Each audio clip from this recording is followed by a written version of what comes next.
간단하게 우선 설명하시고 제가 성명서 그 국세청장 이현동 후보자에 대한 인사청문회가 원래 23일 날 예정이 돼 있었습니다.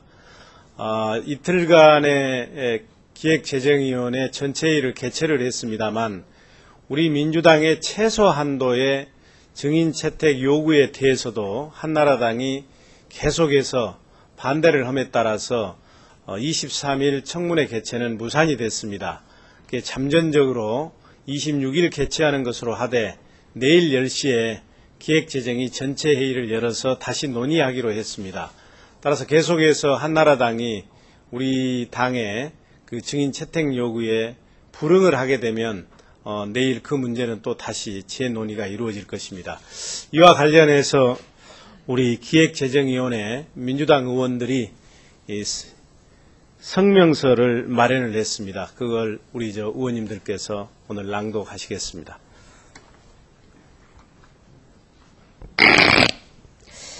금방 이용섭 간사님께서 설명하셨듯이 이번에 국세청장 후보 이현동 인사청문회에 있어서는 아주 핵심적인 그 증인의 그 출석이 필요합니다. 성명서에서 낭독이 되겠고 그동안 우리 기자 여러분들께서는 잘 알고 계시겠지만 안원구 그 증인을 저희들이 신청을 했습니다. 상당히 중요한 증인임에도 불구하고 한나라당에서는 이 증인 채택을 응하지 않고 있습니다. 그런데 실질적인 그리고 청문회 본래의 취지에 맞는 청문회가 되려면 이 증인의 그 채택이 중요합니다. 그런데도 불구하고 한나라당은 이것을 거부하고 있습니다. 그래서 이 부분에 대한 저희들 민주당의 입장을 말씀드렸고 낭독을 하겠습니다. 이현동 국세청장 후보자 인사청문회 증인 채택에 대한 민주당의 입장. 국세청장 청문회 연기 경위를 먼저 말씀드리겠습니다. 국회 기획재정위원회는 2차례의 전체회의를 개최해서 국세청장 인사청문회 실시권을 의결하려고 했습니다. 하지만 민주당이 신청한 증인을, 즉 안원구 증인입니다. 증인을 한나라당이 수용하지 않아서 의결하지 못하고 당초 23일 날 개최될 예정이었던 청문회를 26일에 개최하는 것으로 잠정 협의했습니다.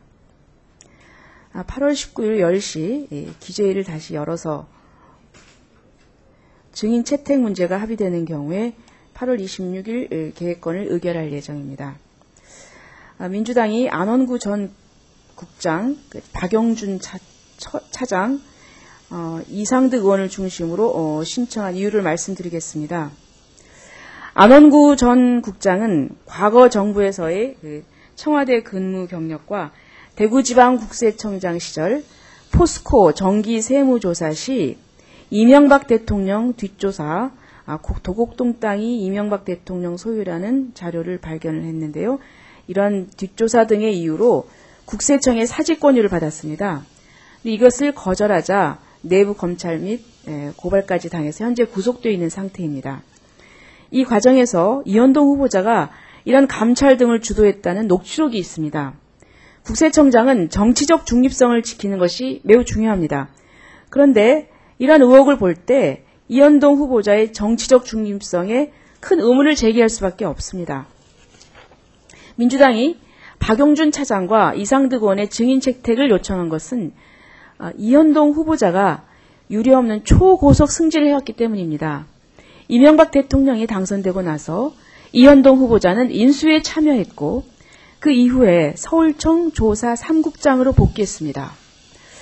국세청에 돌아온 지 3개월 만에 1개월 만에 다시 청와대 경제수석실 선임행정관으로 파견을 갔다가 관례상 청와대에 가면 1년 내지 2년을 근무하게 되는데 이 후보자는 3개월 만에 다시 국세청의 핵심 요직인 국세청 조사국장으로 발령이 났습니다.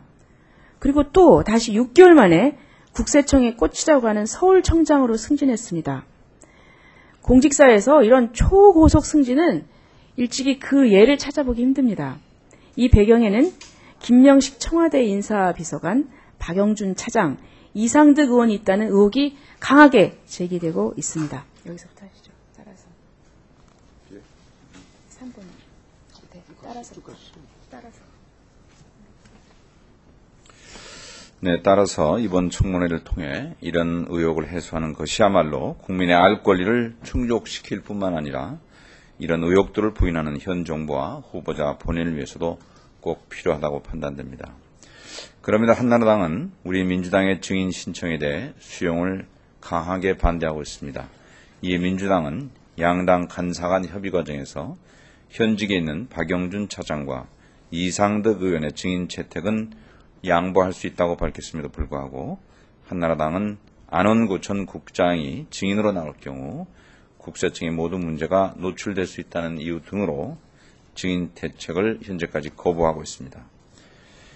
증인 채택을 반대하는 한나라당의 문제점에 대해서 말씀드리겠습니다. 국세청장을 비롯한 4대 권력기관 국무위원들의 인사청문회는 한나라당의 요청에 참여정부에서 도입된 제도입니다. 현재 국세청장 청문회의 증인 채택과 관련한 한나라당의 태도를 보면 과연 청문회 제도에 도입을 요구했던 정당이 맞는지 의심스럽습니다. 청문회는 아시다시피 검증의 장입니다. 고위직의 도덕성과 능력을 검증해서 국민에게 이것을 알리는 자리입니다. 검증을 위해 필요한 증인을 야당이 신청했는데도 정부 여당은 자신들의 입맛에 맞지 않는다고 증인 채택을 거부하고 있습니다. 야당의 증인을 정부 여당이 선호하는 사람으로 채택한다면 청문회 개최 취지는 사라지고 말 것입니다. 이런 뜻에서 우리 민주당은 안원구 전 국장의 주장에 대응할 어떤 한나라당의 증인도 조건 없이 수용하겠다고 제안한 바 있습니다. 마지막 하죠. 저희 민주당은 원활한 청문회 진행을 위해 앞서 거론된 박영준 차장, 이상덕 의원은 물론 현직 국세청 간부들에 대한 증인 채택까지 양보한 바 있습니다. 그럼에도 한나라당이 한 사람의 야당 증인마저도 채택을 반대하여 제대로 된 검증을 방해한다면 민주당은 중대한 결심을 할 수밖에 없습니다. 한나라당은 민주당이 요청한 증인 채택에 동의해서 이번 청문회가 국세청장 후보자의 능력과 도덕성을 제대로 검증할 수 있는 장이 되도록 노력해 줄 것을 다시 한번 촉구합니다. 2010년 8월 17일 국회 기획재정위원회 민주당 의원 1동 이사입니다. 혹시 뭐 질문할 거 있으신가요? 네, 없으시면 이것으로 마치도록 하겠습니다. 감사합니다. 감사합니다.